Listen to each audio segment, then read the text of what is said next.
Hi, everybody. This is Ronda Cobb, the Money Coach, and welcome to the show. Today I've got these really great tips for you. You're going to love this.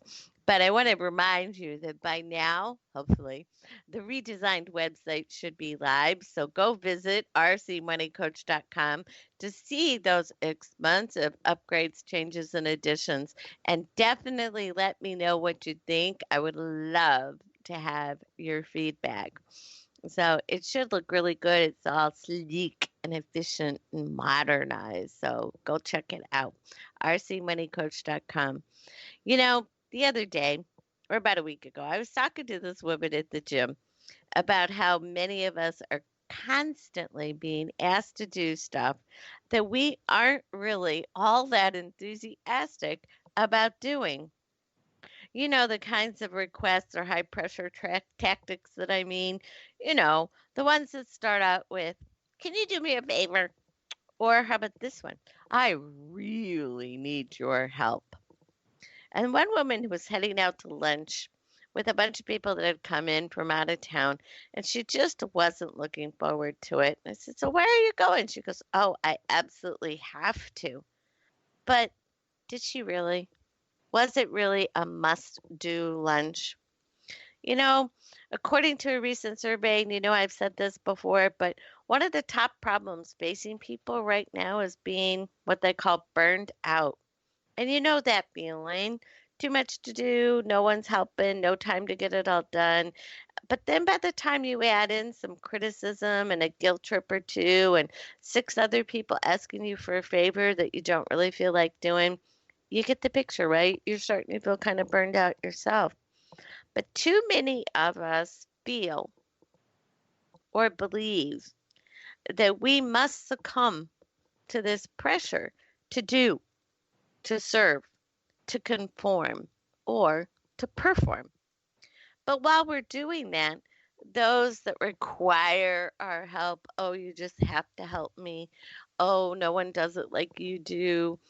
They never really seem to have time or make time to appreciate, to be grateful, to reciprocate, or they don't even notice that you're tired, you're stressed, you're overworked, underpaid, or you've got something else going on in your life entirely, and you're just done in.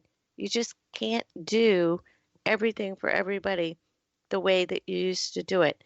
And yet, somehow, somewhere, some way, we still feel obligated to do that which we really truly don't want to do.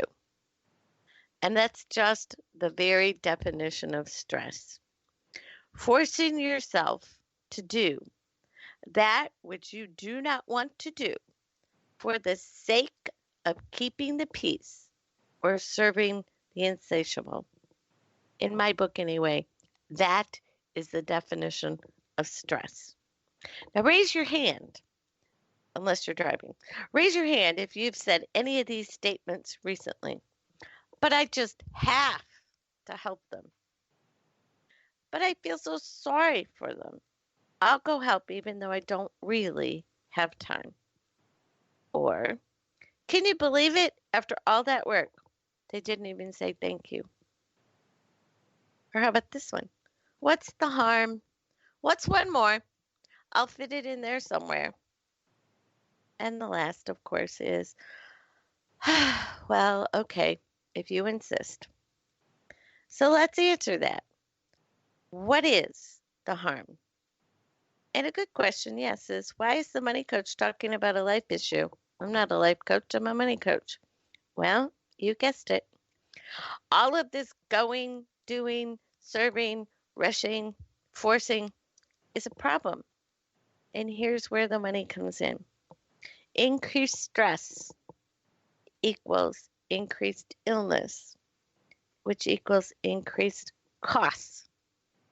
If you get sick, you lose time at work, you have medical bills. That's a double whammy cost. And that internal conflict of doing that which you don't really truly feel enthusiastic about doing, or you flat out just don't want to do it, equals increased stress. And an increased workload means less sleep, less relaxation or leisure time, and a lowered sense of accomplishment, possibly even a lower self esteem. But less sleep, now that's the one I'm really going to nail. Less sleep gives you an increased likelihood of accidents, an increased error rate, and that's going to add up to increased cost. Driving while you're sleep deprived is either the equivalent to or is greater than driving under the influence of alcohol. Yes, and we all know what a risk that can bring about. So, why do you want to do that? The harm is real and it's just about measurable. So, now I know you count on me and I'm here. I'm going to help you. Let's talk about some solutions to this. And I am the first to admit it has taken me years to come to this point. The point where I can actually say, no. I can say no without guilt. I can say no without regret. And I can say no without feeling like I let someone down. I make my choices. I do not say no all the time. I'm not selfish. But it's taken me a long time to get to the point where I can choose not to allow the toxic, the overly dramatic, or the user soak up my time and efforts like a giant sponge. And it is a challenge. It's hard for me because I like to help people. If I didn't like to help people, I wouldn't be on this show giving people tips and bringing you guests and things to help make your life better in terms of your money.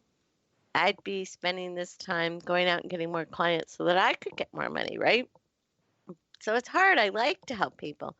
But truly, I do need to limit my time and efforts to helping those that are the ones I choose to help, or the ones that are already clients, or the ones that are truly in need and they're actually grateful.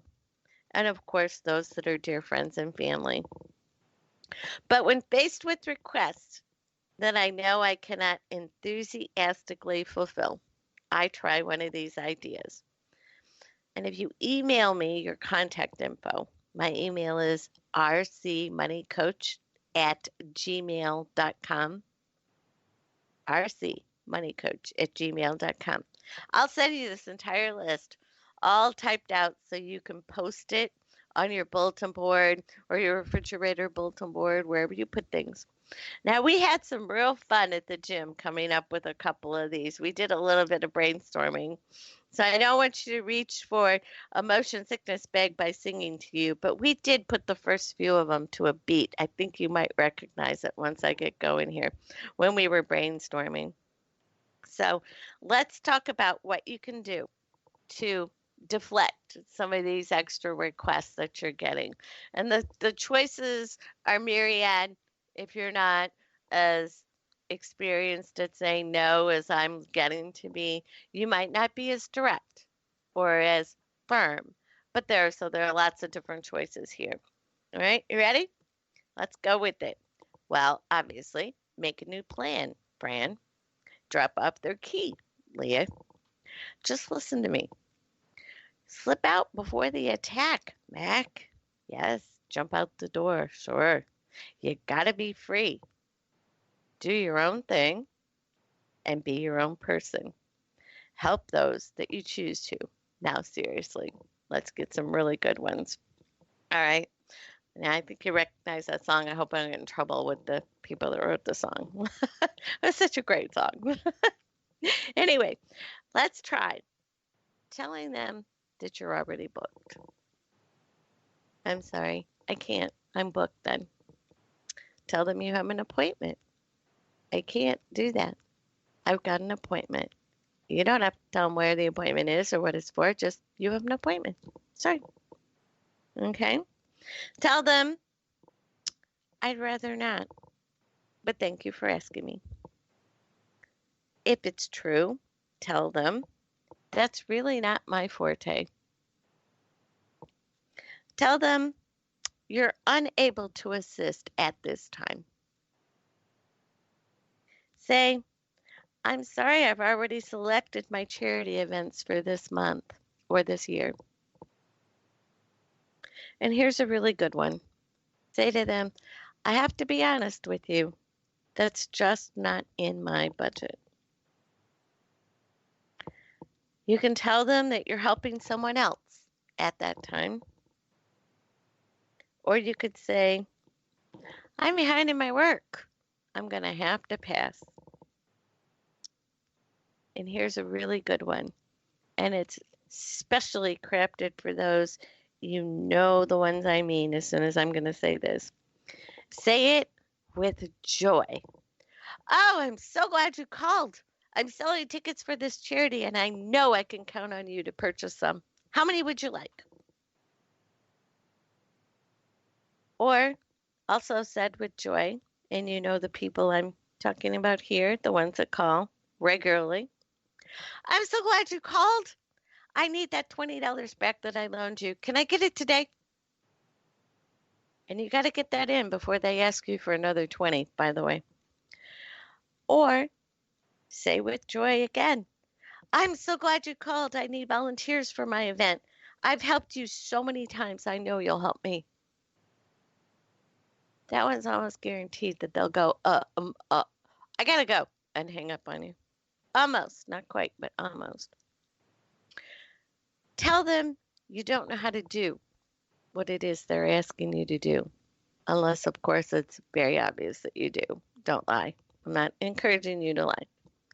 Tell them it isn't in your interest category right now. Tell them you would, but you cannot.